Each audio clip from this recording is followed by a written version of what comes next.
Si Kuya naman.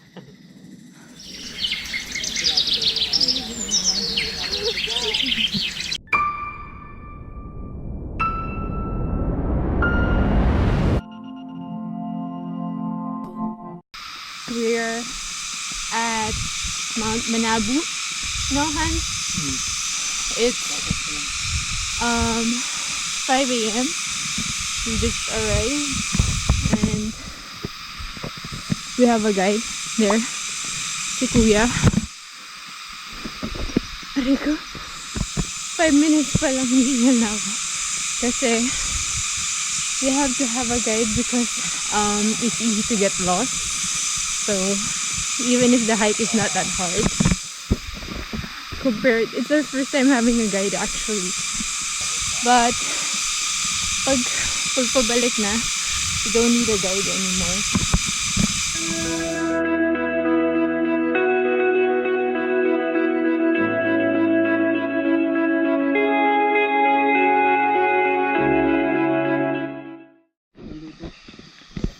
So we just got past station 2.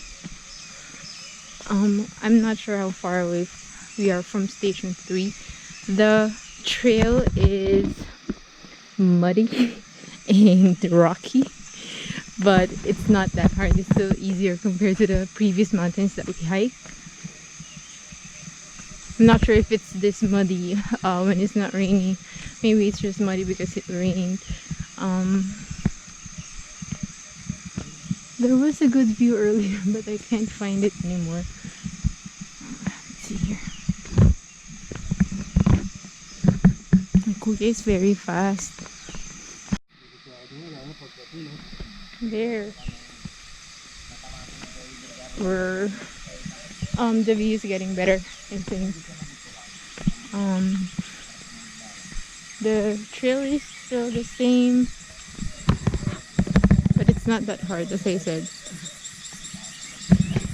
I'm not that sweaty yet, so which is good. We're still on our way to station 3.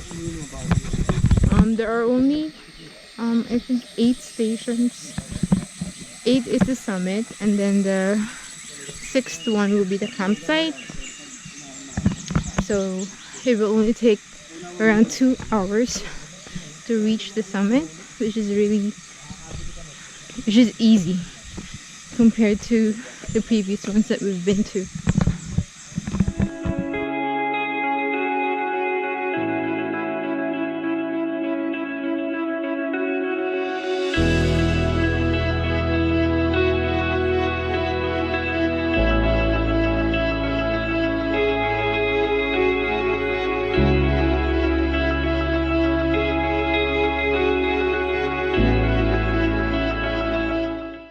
So this is station 5.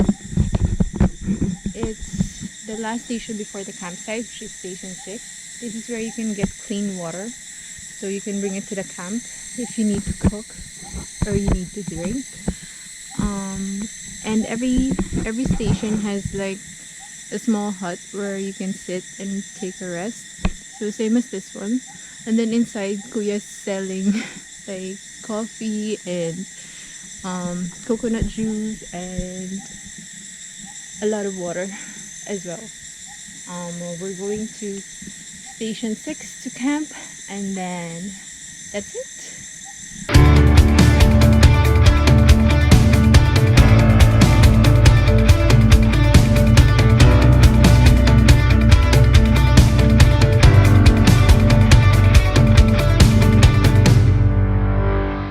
So we're halfway through station 6 and mamamatay na ako. Look at the trail. Paano ka?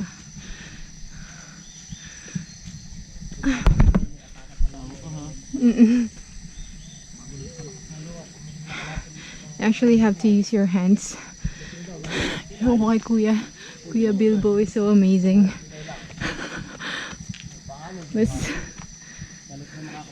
Parang nagva-vlog siya from the bottom up to the top with a big bag pa.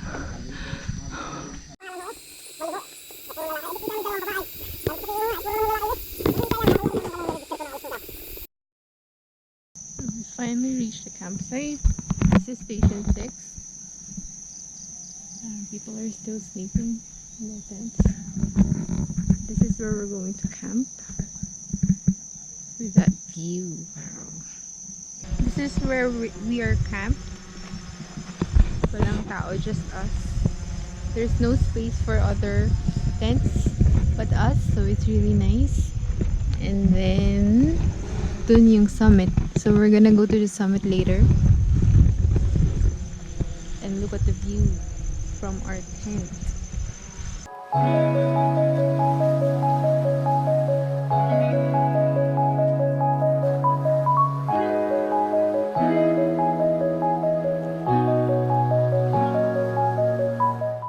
We are finally at the summit.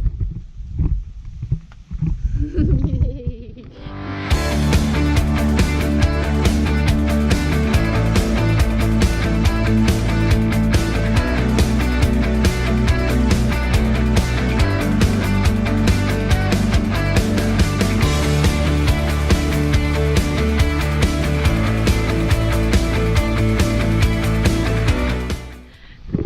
I'll show you the view. It's really, let's start here. That view. And if we go to the other side, look at that.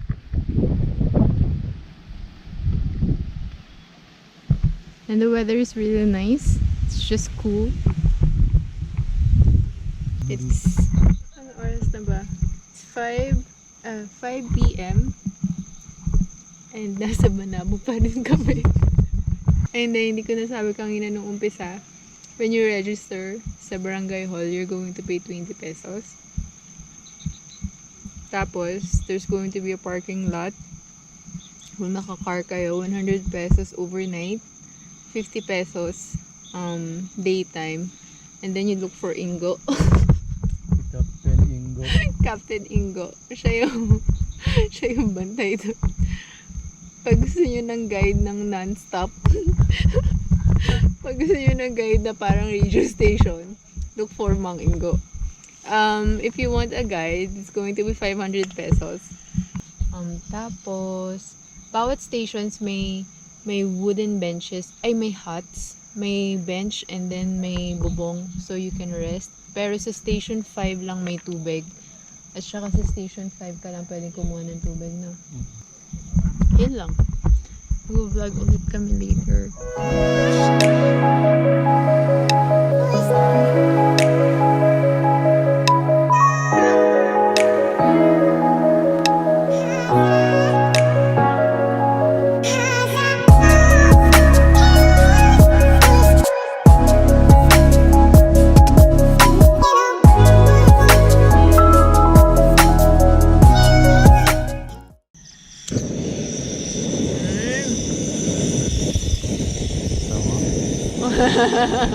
Di ba? Luto na. Luto. Init. Tira. Nakangkong. Meron yan laman sa loob. Oo. Di ba? Ayan. Lalagyan natin ng patis. Asan ang patis? Ayun! Ito ang ref namin. Sa likod ng bato. Uy! Kasi pa-slide kasi yung lupain namin. Pinapain yung hacienda natin. Hacienda kasi namin. Pa-slide. Pa-slide. Kaya yung lutuin. Hawakan mo kasi. Nagsislide. Tignan yung level ng soup. Diba? Patagilid. Ganyan ang buhay namin dito. Diba? Pa-slide. Ano hindi mo pagawa yung hacienda nyo? Wala pera. Ito na yung kaya ng lupa natin ngayon. Patagilid, pa-slide. Ano yung rep? Ano yung kitchen? Diba? Ano yung CR? Oo, hindi ko pwede. Dito lang ako. Hanggang mamaya. Naman na yung kanin natin. Yung bagong, pakita mo yung bago nating kanin. Hilaw pa. Kanina ba itong lunch na silaw pa?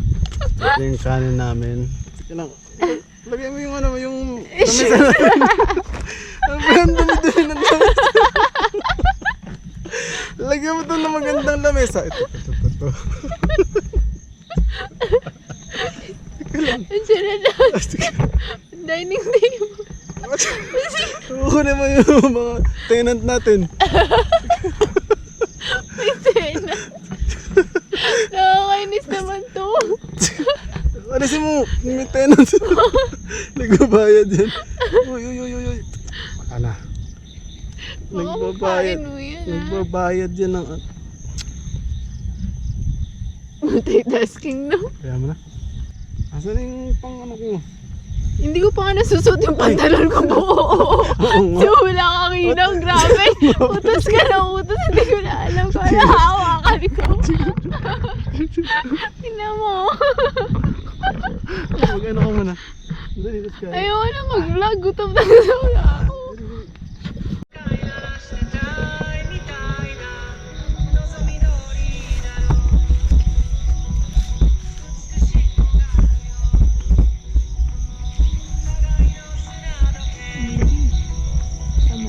Oo, aeroplano. Hala! Balik ako.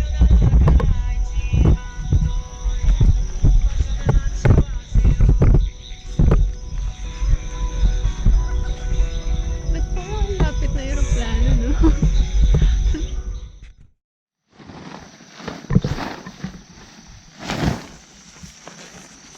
Nakakapagod magligpit. Hirap. Ang hirap pala, no?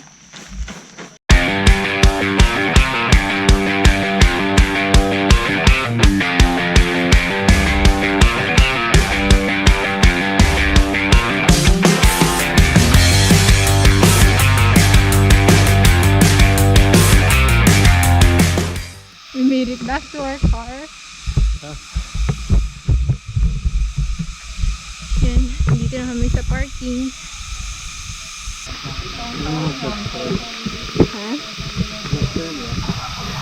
This is our last part of the vlog. This is our first vlog actually, so we're planning to vlog about our trip moving forward and kahit yung mga normal things na ginagawa namin sa bahay just to document everything. Bye bye.